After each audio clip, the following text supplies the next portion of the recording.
Speaking of how difficult it's going to be to get our checkbook back in balance and our spending back under control, this year there are about 44 million Americans on Medicare. When Michael is ready to go on Medicare in about 2030, there will be 79. 44 now, 79 then. We can't, I mean, we're already to the point where we really can't afford the Medicare program we have now. We need to reform it to be able to afford it now. Obviously, when we get to 79 million beneficiaries, it's going to be a lot worse. What kind of major structural change is necessary in order to make Medicare affordable, and when should that be started? Representative Paul Ryan has already put a proposal on the table, which I agree with, and it is to restructure Medicare, where you give people on Medicare the option of selecting their doctor, the option of selecting their provider, the option of where they buy their insurance, not a bureaucrat in Washington, D.C.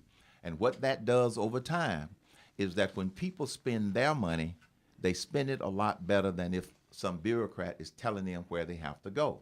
One of the biggest problems with Medicare is the fact that you cannot micromanage it out of Washington, D.C. Secondly, by going with the Ryan approach, where individuals are in control of how they spend their Medicare dollars through a voucher or whatever the terminology is, when you allow people to do that, you also cut out a lot of the bureaucracy in the middle. Doctors have told me that nearly 25% of their cost of running their office is associated with dealing with the Medicare bureaucracy. So if the individuals are making those decisions and not some bureaucrat, then you don't have all of this unnecessary paperwork in the middle. That's the approach that I support, and Representative Ryan I has have already two problems introduced it. with the Ryan approach. One is he starts it way too late. He doesn't get any savings until 10 years from now because he's waiting until the 55 population reaches 65 before he starts the savings. The other is he means tests it, which tries to squeeze too much savings out of too few people, and further uses government to redistribute the wealth. Do you share those concerns about it, or do you accept I share both of two those of those ideas? three. The one that I would change is I wouldn't wait. I would start earlier.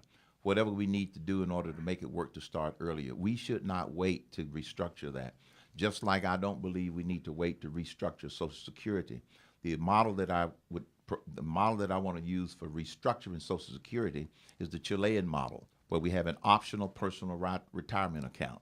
It worked in Chile. It can work here. It gets back to what Michael said about we've got to educate the people. None of this is going to fly